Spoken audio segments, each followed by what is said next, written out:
Hello, students, and welcome to today's live IELTS class. My name is Adrian, and I am streaming to you from beautiful Budapest here in Central Europe, where it is the start of fall, and we are looking at a wonderful day. I hope everybody has had a great start to this week. Let's get into today's topic.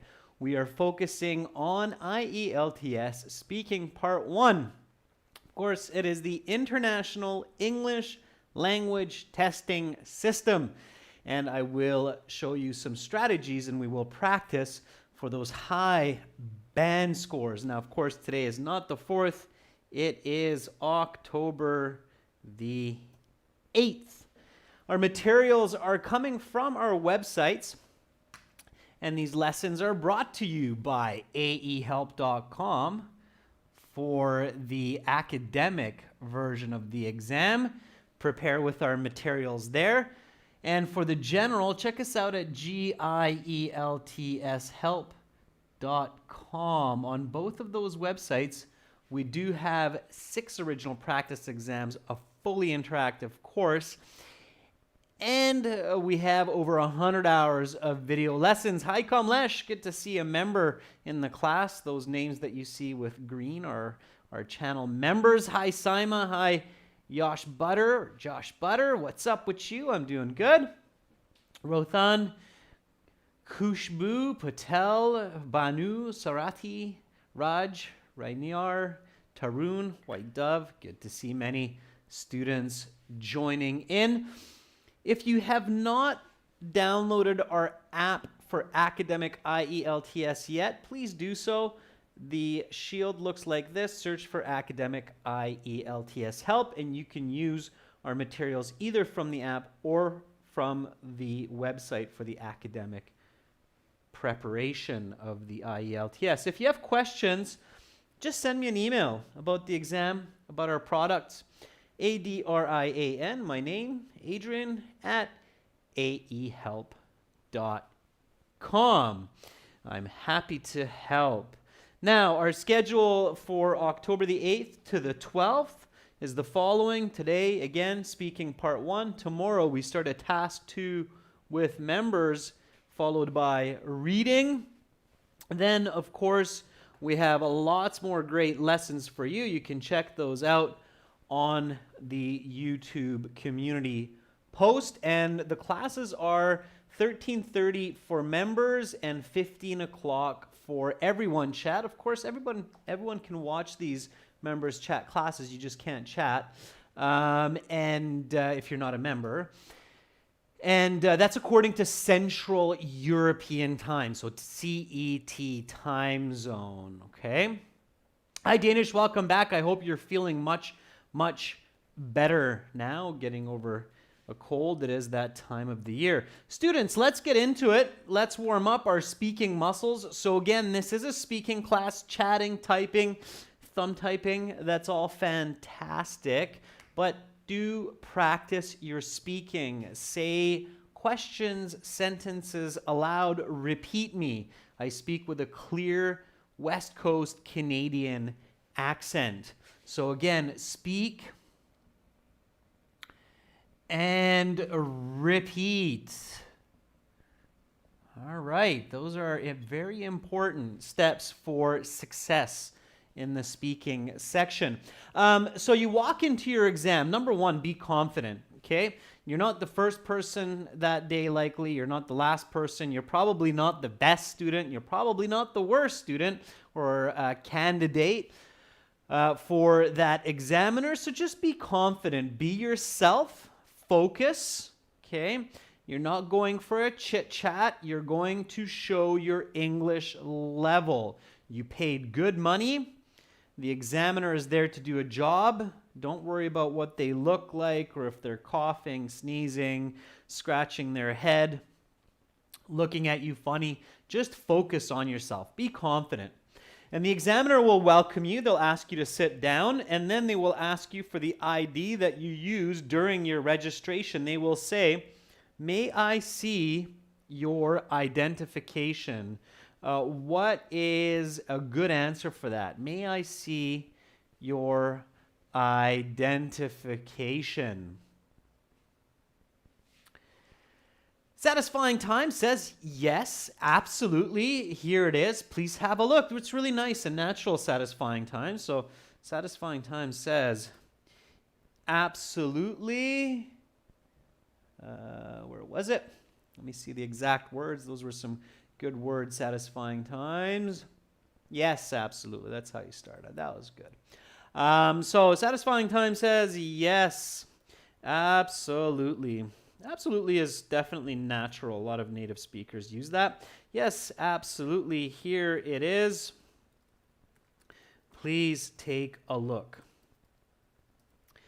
The reason why this is especially a good way to respond is because it shows confidence. So when you respond by saying, yes, absolutely, here it is, please take a look, it helps you feel confident and it shows confidence, that kind of response. So that's great. Thank you for sharing that, Satisfying Times. Juan Pablo says, sure. Here you go. There you go is okay, Juan. Here you go is a little bit better because you're close proximity to each other. Fahim Haider says, yes, certainly. Here it is. Kamlesh says, yes, certainly. Please have a look. So lots of different ways to say this, students. Practice different ways so that you sound natural and confident.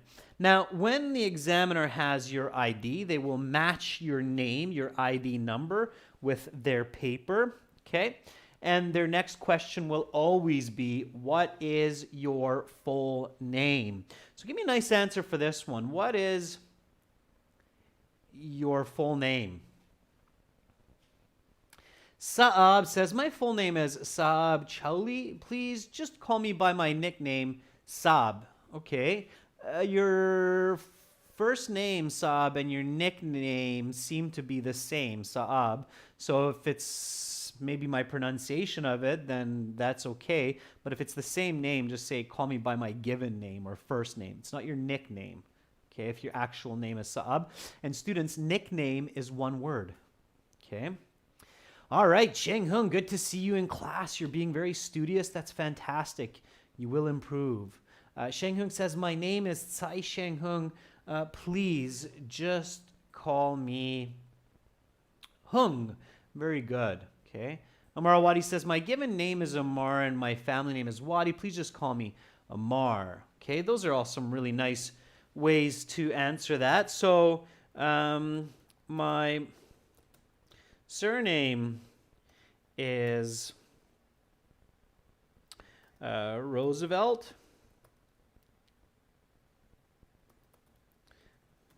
And my given name is Franklin. I'm using an American, past famous American president's name here. And of course, the question that you will be asked always is, what should I call you? So don't wait for this question, what should I call you? Just answer it. Okay. So please just call me Frank.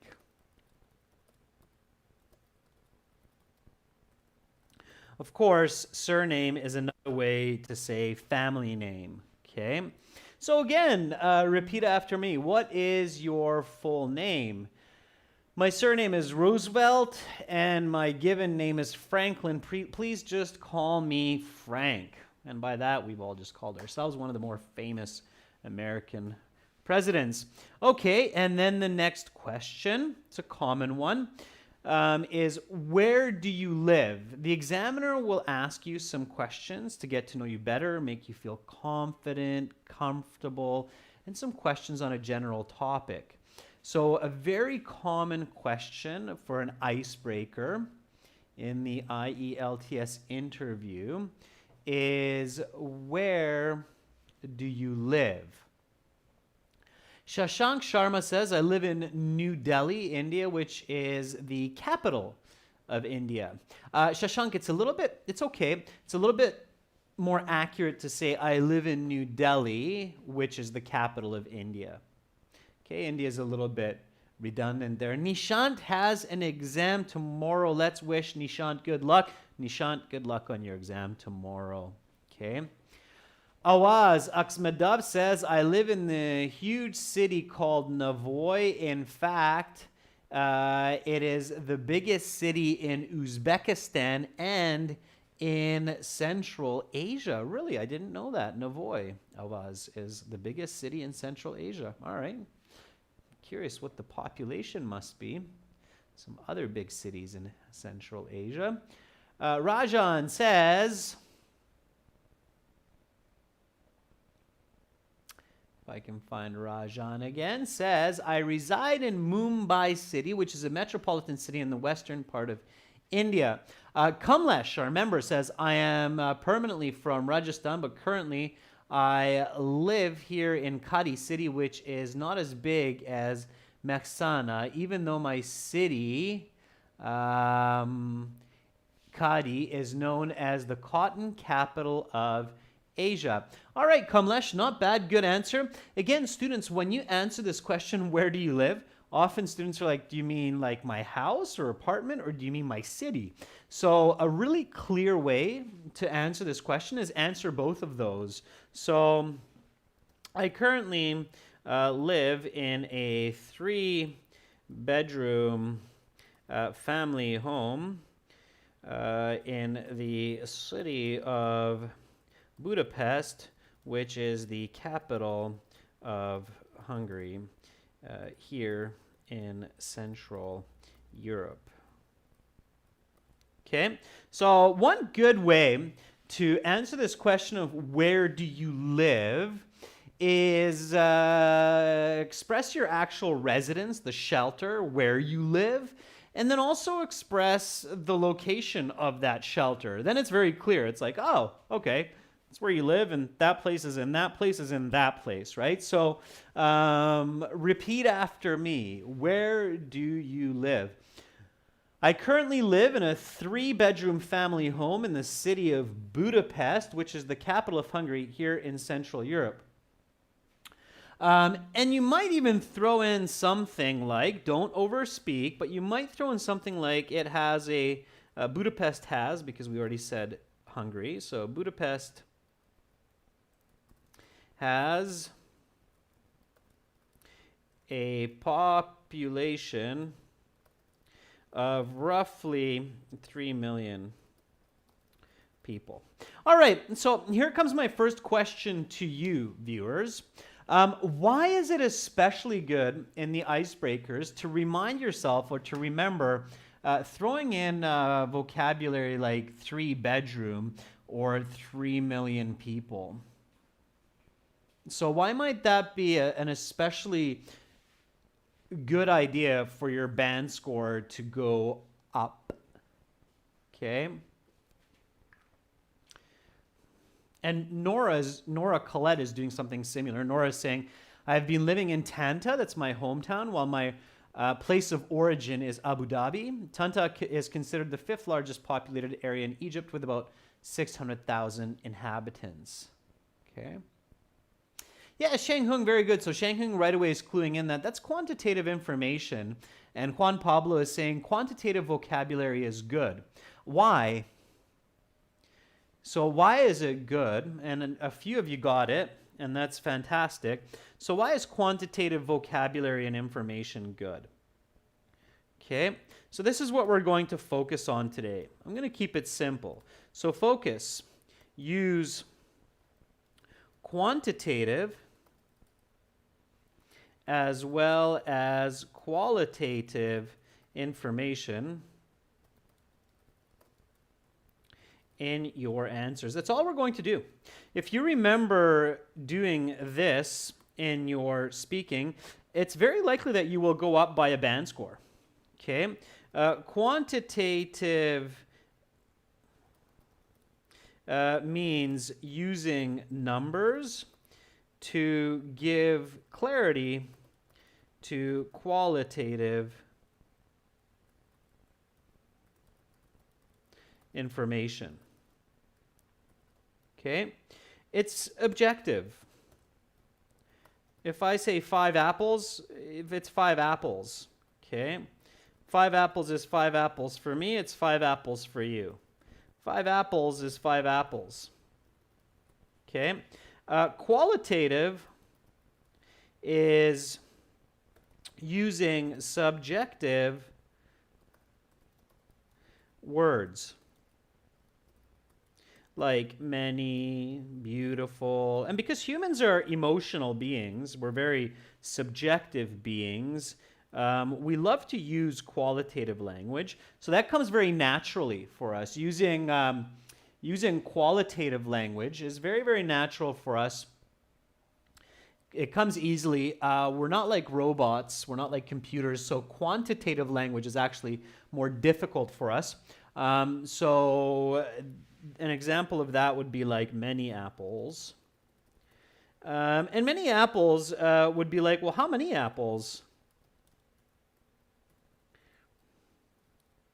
So how many apples?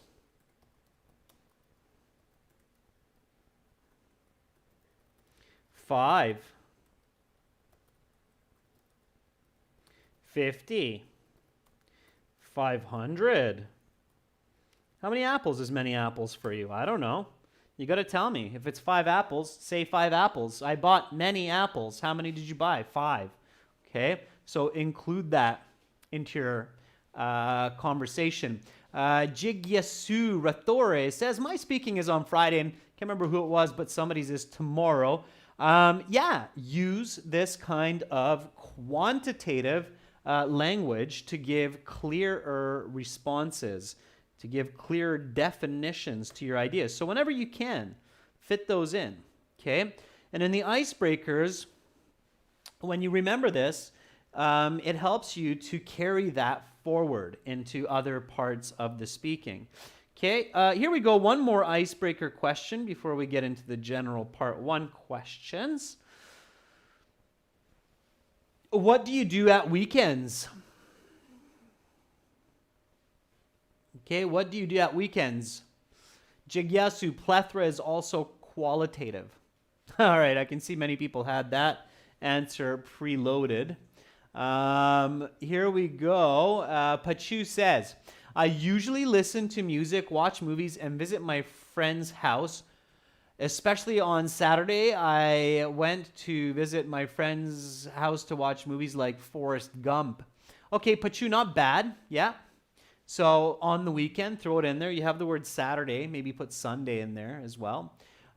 Charlie says, well, generally, I spend my time with my family and friends. Sometimes I go to the theater to watch movies with my friends. Like last weekend, I watched Joker, one of the most awaited movies of the year. Very good, Charlie. I am also looking forward to watching Joker. So you are right. It is a very awaited movie. In fact, it means many people are excited and waiting to watch it. Love Damon says, my full name is Lovepreet. How should I tell my name to the examiner? Love Damon, that's at the beginning of the class. You can review it in about an hour. Okay. Abi says, I usually go to the mini stadium with my close friends at the weekend. In addition, sometimes I love to go to ride horses on Sunday because at that time I really enjoy to relax. Abi, because does not start a new sentence, and there's no comma, so no period, no comma at the end there, Abi. It's just one sentence.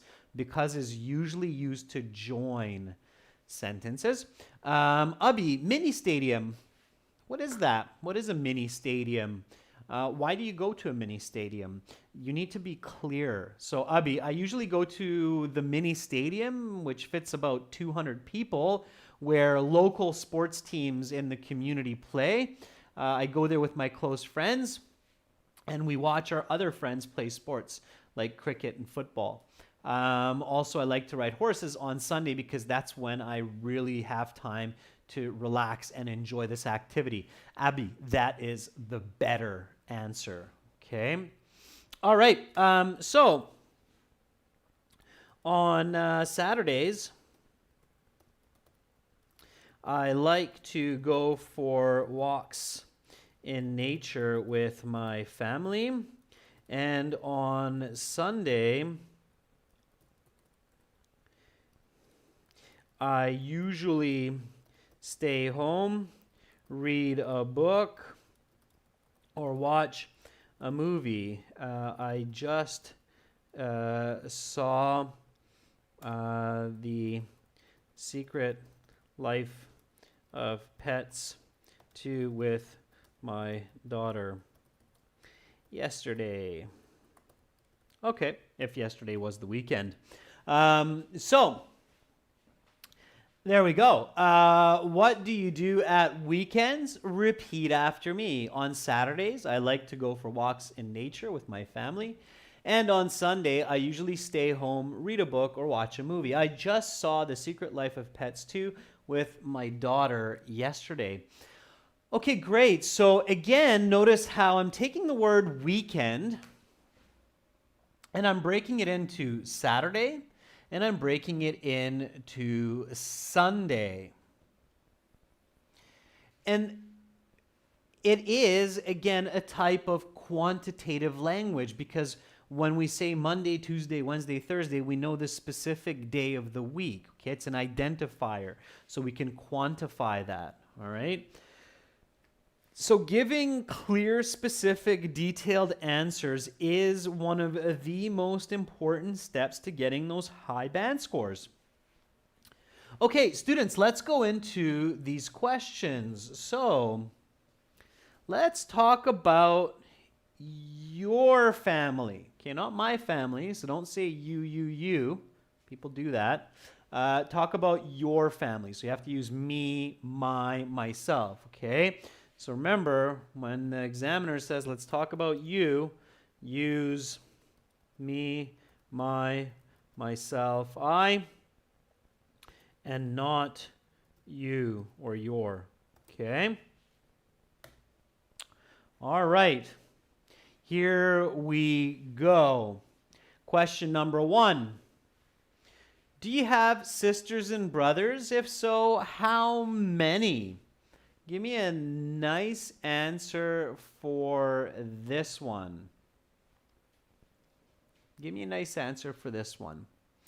Shuvam Pudel says, yep, I've got 2 younger brothers named James and Sam, and I'm lucky having them as part of my life. It's a really nice, natural answer, okay? I like it. Okay, it's clear. All right. Satisfying Times says yes, not hopefully satisfying times. That's weird. So just yes. I have a total of 3 siblings, 2 brothers and a sister, who is the closest to my heart since I'm the youngest in the family, and she always takes care of me. Okay, very good. Saab, yes, I have 2 siblings. Okay, good start. Saab, who are they? Okay, it's too short. I want to give you more band scores. Show me that you can speak fluently, not overspeak, but give me clarity. Dana says, yes, I do have 2 brothers and 3 sisters, of whom I'm the youngest. I play with them and they always support me in many kinds of situations. Like when I lost my favorite toy or something. So what kind of situation, Danish? You got to give me something there to make it clear. Okay. All right, Vishal Singh says, sir, if I make mistakes in follow-ups and we speak in part 1 and 2, then how much can we get? That's a little bit off topic, but if you make a lot of mistakes in follow-ups, you will lose band scores, of course, right? So remember that part 1 and 2, they're testing mostly to the band 7 level. And then part 3 is really the part in the speaking that separates band 6, 5, 7 from band 7, 8, 9. So you do have to do a good job in part 3, okay? We're not covering that today. We're covering part 1, but we will have part 3 later in the week. Zainab says, yes, I have 4 brothers and 3 sisters. I'm the 4th one in my line of siblings. Zainab, I'm the 4th one from the oldest in my line of siblings. Okay, Priyanka says, yes, I have 2 sisters and 1 brother. I'm the youngest of them all, so I get tons of love from them. Priyanka, good. Lucky for you. You're the baby. We also say that in English. We say, I'm the baby in the family. Okay? Might not be the most conducive label, but we do use it. I'm the baby in the family. Emmanuel Okeke says, yes, I have 2 brothers and a sister. Their names are Smith, Caleb, and Mary. Smith is the eldest, while Mary is the second born, followed by me, then Caleb. Emmanuel, very good. That's a nice answer. Okay. Indeed, I am fortunate to have 2 siblings. An older brother named Raphael and a younger one named Mario. They have a great relationship with me, and we hang out as often as possible. All right. So, repeat after me. Do you have sisters and brothers? If so, how many? Indeed, I am fortunate to have 2 siblings. An older brother named Raphael and a younger one named Mario. They have a great relationship with me, and we hang out as often as possible. All right, great. So for those of you using the word siblings, fantastic, because you're paraphrasing sisters and brothers. So siblings, of course, we don't know the gender, could be girl, could be boy, but that's a paraphrase for sisters and brothers. So here again, using quantitative language, and I'm very happy that many of you used quantitative language here. It was easy to do. And sure, yeah, tell the examiner their names and maybe one other piece of information, like I love them very much, and I'm very happy to have them as part of my life, as some of you did. Okay. Next question. Open question. What was it like growing up in your family? Ooh, okay. You might need to think there for a moment. So, what was it like growing up in your family? Give me a nice answer for that one.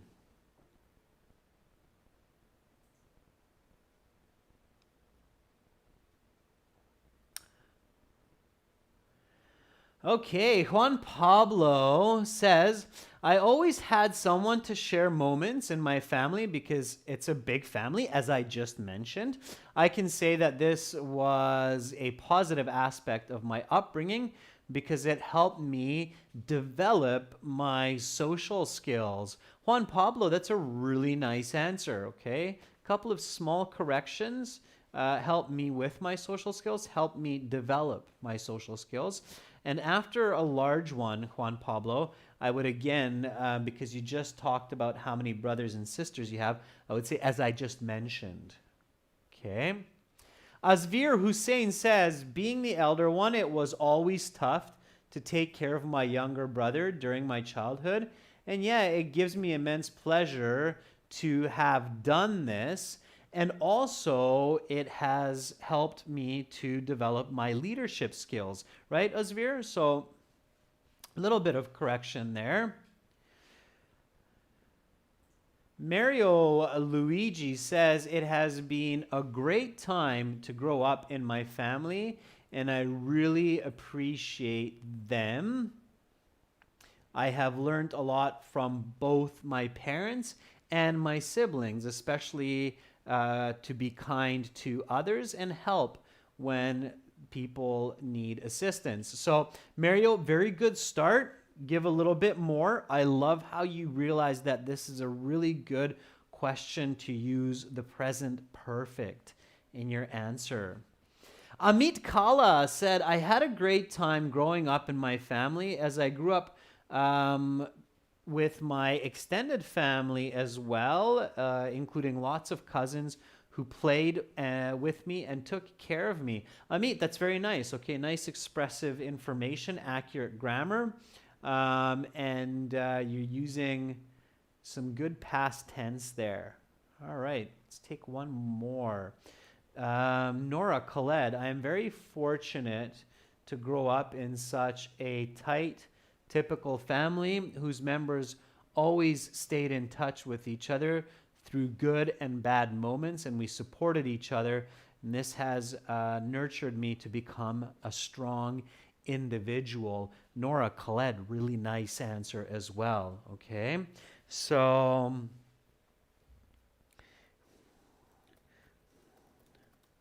most of the time, it was very enjoyable growing up in my family, as I always had someone to play with. Both of my brothers are close in age,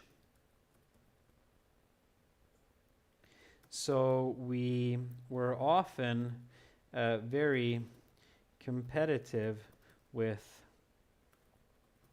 each other, and this has helped to shape my personality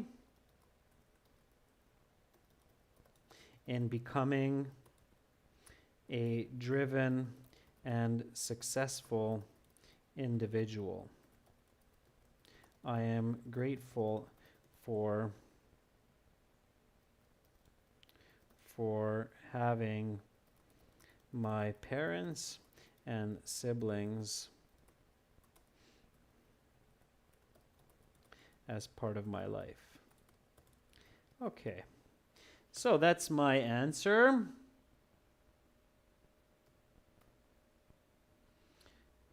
Horribly misspelling that word. There we go. Here we go. Repeat after me. What was it like growing up in your family? Most of the time, it was very enjoyable growing up in my family, as I always had someone to play with. Both of my brothers are close in age, so we were often very competitive with each other. And this has helped shape my personality in becoming a driven and successful individual. I'm grateful for having my parents and siblings as part of my life. All right, great. So again, explanation with details and clarity. Okay, that's what gets you those high band scores. Next question, and very good for those of you who realize that present perfect is very useful in this response, has helped me shape my personality and becoming a driven individual. I'm using it there. Next question. Are your parents and grandparents from the same country as you? If not, where are they from? Okay. Are your parents and grandparents from the same country as you? If not, where are they from? Okay. Satisfying Time says we are 100% Algerian family. My grandparents are Algiers, from the capital of Algiers, but my parents decided to move to Socaraz due to the availability of work. Okay. Carolina Asano, good to see you in class. No, they aren't. My father's family and also my father are from Santander, which is a north city in Colombia.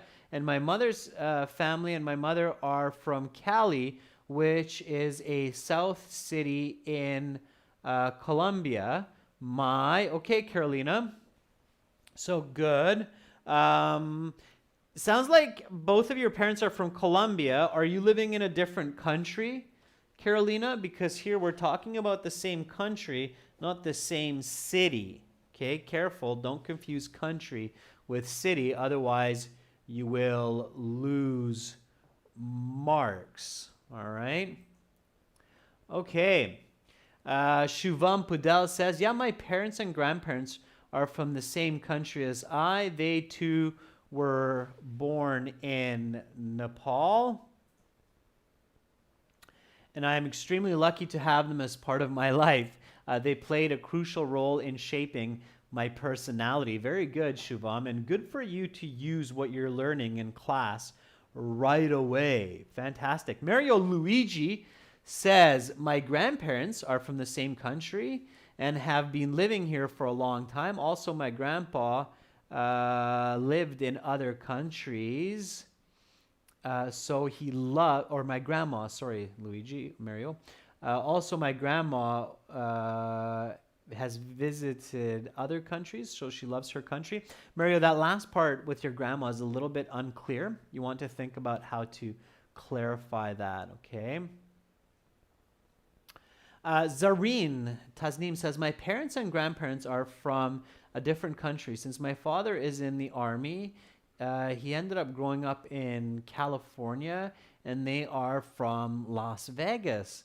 Zareen, very interesting. Where do you live now? Okay, that makes it difficult for me to know. Seo Lee says, yes, both of my parents and grandparents are from the same country as me, but in my country's history, we separated into two nations. So my grandfather died in North Korea. Seo Lee, I'm sorry to hear that.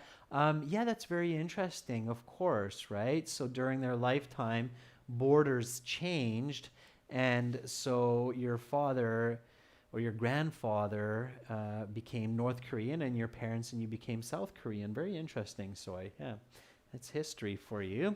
And if you can explain that clearly, that will definitely get you some band scores. Okay. All right. No, both of my parents are from Hungary, but I grew up in Victoria, which is one of the westernmost cities of Canada. All right. So again, are your parents and grandparents from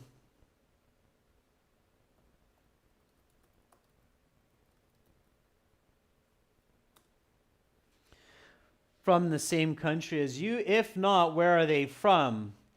No, both of my parents and one set of grandparents are from Hungary. My father's parents are from the Ukraine, but I grew up in Victoria, which is one of the westernmost cities of Canada. So one more time, are your parents and grandparents from the same country as you? If not, where are they from? No, both my parents and one set of grandparents are from Hungary. My father's parents are from the Ukraine, but I grew up in Victoria, which is one of the westernmost cities of Canada. Okay, all right. Let's take one more question here. Why do you think family is important? Here we go. Why do you think family is important? All right. See some answers coming up. Polonieks is asking, hi sir, is this sentence grammatically correct? Currently, I am doing business studies, which specializes in retail and wholesale. Polonex, no, it's a little bit off grammatically. I just corrected it in real time. Okay, so pay attention to that. Let's see here. Let's go with Sadaf Vakyasalvi. Well, me and my parents were born and brought up in Pakistan, but my grandparents from my paternal and maternal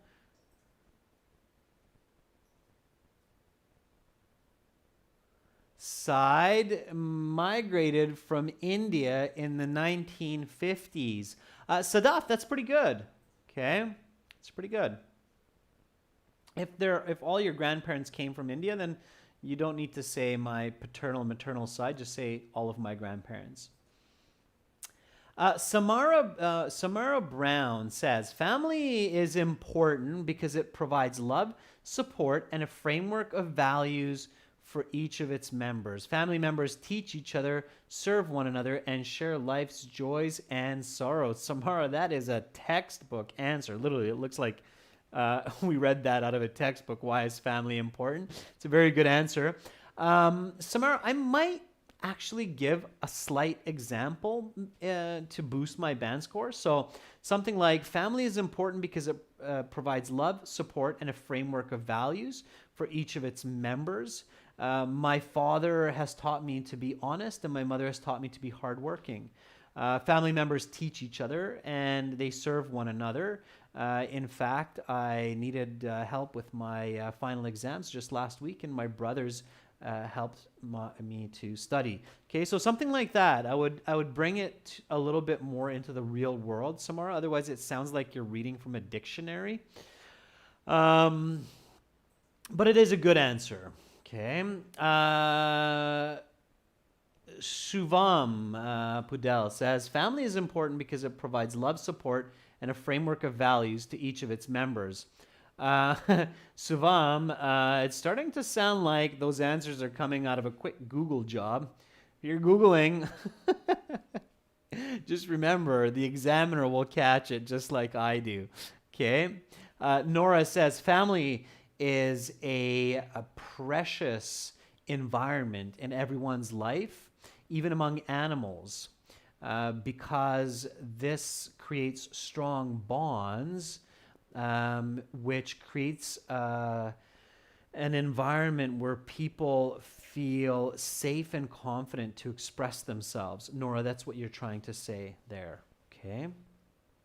Zareen says, family plays a vital role in shaping each individual's character.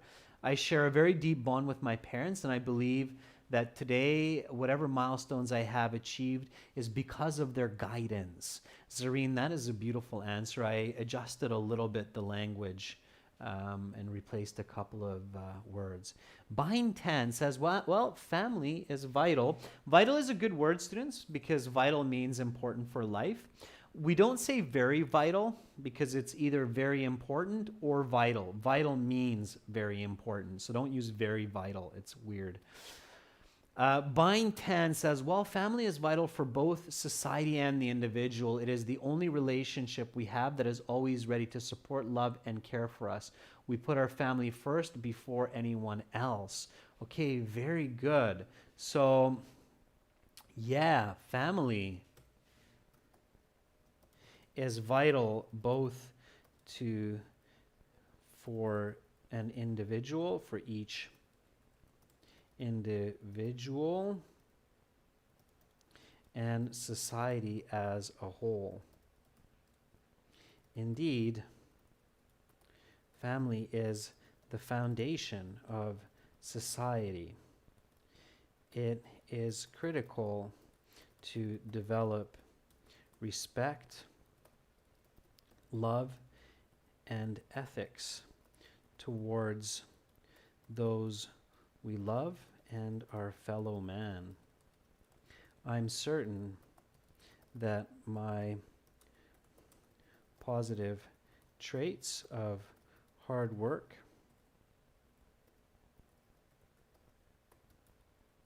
and selflessness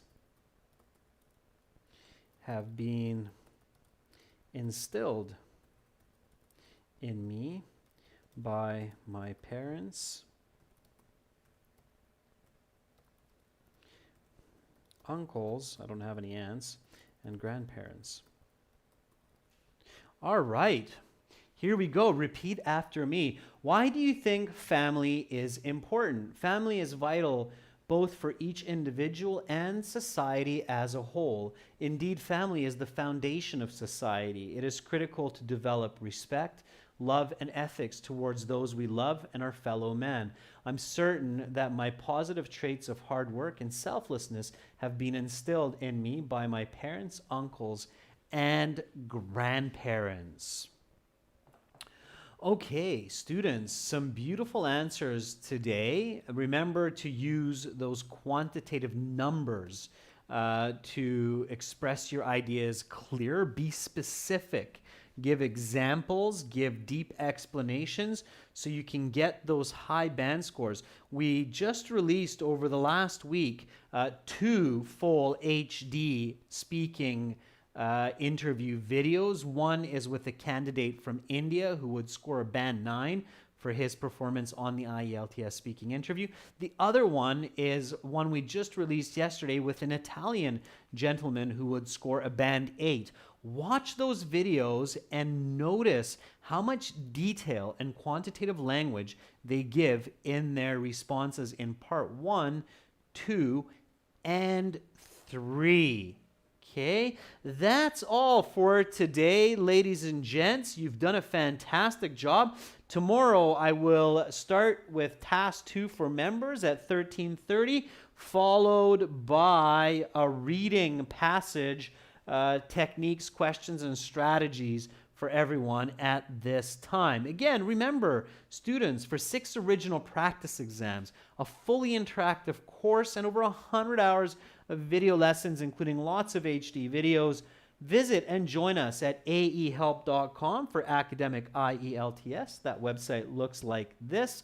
Click that red button to join. Spend a couple dollars. Help us help you.